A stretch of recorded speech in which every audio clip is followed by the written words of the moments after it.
Tout par gel, tout simple, tout bon, tout pratique. Vos courses livrées partout en France. Tout par gel, depuis 70 ans à votre service pour vous livrer le meilleur du surgelé.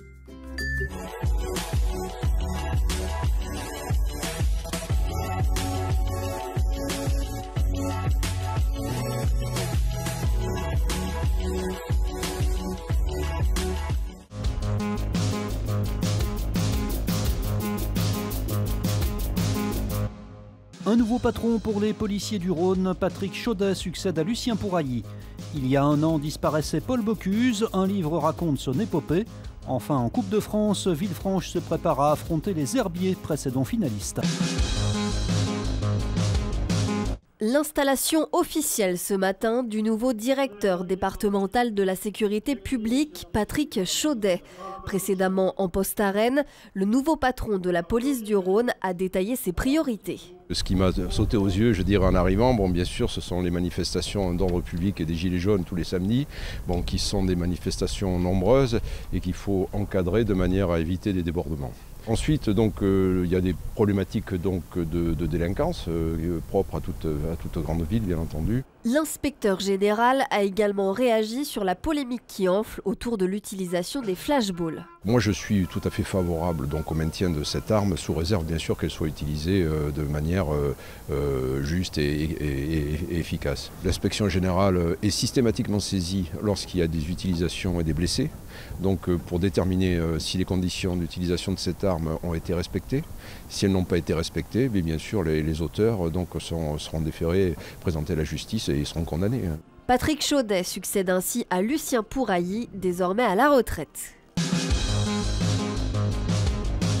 Le motard lyonnais Julien Tonuti est dans un état stable et sérieux. Ce sont les dernières informations communiquées par son équipe. Le pilote que nous avions rencontré en octobre dernier, avant son départ pour son premier Dakar, a fait une lourde chute mercredi. Plongé dans un coma artificiel, il souffre d'un traumatisme cérébral et abdominal. Le Lyonnais était 60e avant le départ de cette avant-dernière étape du rallye. L'épouse de l'ancien président d'Interpol demande l'asile à la France. L'information a été révélée ce matin par nos confrères de Radio France. Grace Meng, qui vit toujours à Lyon depuis l'arrestation de son mari, dit avoir reçu plusieurs messages menaçants, notamment une image de couteau. Elle affirme également avoir été suivie jusqu'à son hôtel. Elle doit se rendre aujourd'hui dans les locaux de l'OFPRA, l'Office français de protection des réfugiés. C'est un grand, on pourrait dire déconneur, Paul Bocuse. Il ne pensait qu'à ça, faire des canulars, des farces, se déguiser, faire des fiestas avec ses copains. Donc cette générosité, elle transparaissait, elle transpirait presque dans sa cuisine aussi. Il y a un an tout juste disparaissait Paul Bocuse à l'âge de 91 ans. Journaliste au Monde, Robert Belleret lui avait consacré un long portrait. Aujourd'hui, il publie un livre retraçant son épopée. J'ai pas rencontré, dans tous les témoins, et j'en ai rencontré beaucoup, pour l'écriture de mon livre, j'en ai pas rencontré un qui avait des réserves, qui critiquait. Tout le monde m'a dit que du bien de ce bonhomme. Il avait des convictions fortes, un bon produit, une juste cuisson, un bon assaisonnement. Voilà, pas de faire de la frime, de faire du décor, de faire de la cuisine à la pince à épiler, comme on dit. Volontiers farceur, Bocuse n'en était pas moins exigeant avec tous les chefs qu'il a formés. Paul Bocuse était un patron, un maître d'apprentissage très rude. Il les menait à la baguette et parfois presque à la schlag. Il était très directif, il tolérait aucun manquement. C'est un perfectionniste. Et si quelque chose ne marchait pas, une fois il a renversé un bol de mayonnaise sur la tête de Pierre Orsi parce qu'il avait raté sa mayonnaise, quoi. Bocuse, l'épopée d'un chef par Robert Belleret est publié aux éditions L'Archipel.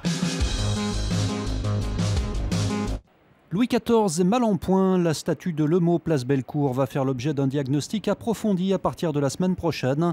Des fissures, des traces d'oxydation et un socle fragile inquiètent les spécialistes du patrimoine qui devraient faire passer une caméra endoscopique à l'intérieur de la statue de 3 tonnes de bronze installée ici en 1825.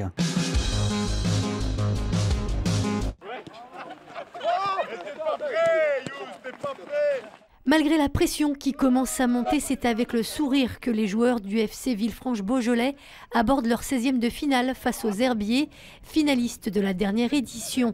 Et si sur le papier les Caladois semblent avoir toutes leurs chances, ils savent aussi que ces Vendéens qui évoluent cette saison en National 2 devraient vendre chèrement leur peau.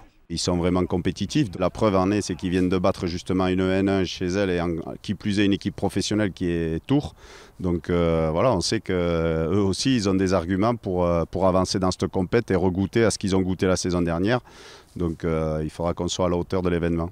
D'autant que si c'est la 6e fois de son histoire que le club atteint ce niveau de la compétition, il n'a en revanche jamais réussi à se qualifier pour les 8e de finale. On sait que c'est très important pour le club, pour nous.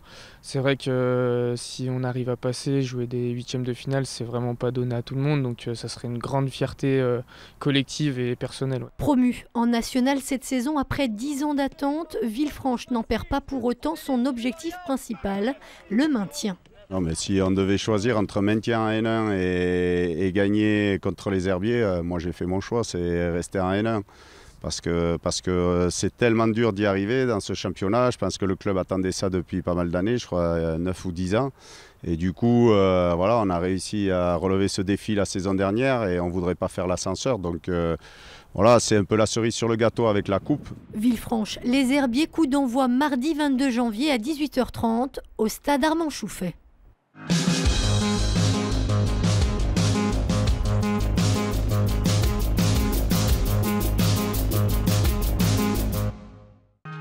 L'info continue sur TLM.tv, les réseaux sociaux et le fil info. La météo